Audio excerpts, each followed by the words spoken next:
Gamification is the practice of pairing play principles with real-world activities to create a rewarding experience that's more enjoyable and exciting. Here's how the theory works. When you turn something into a game, the experience becomes nothing more than challenges and levels.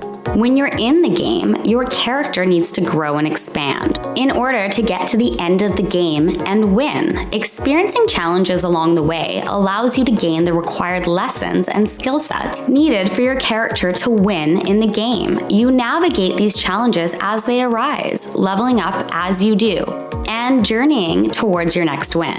In any area of your life, when you want to level up, you are going to have to go through all of this as well.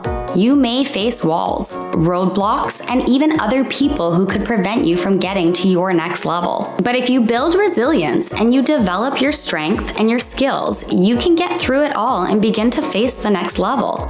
Looking at life this way is brilliant, and once you see it that way, it's not hard to start viewing the rest of your life this way.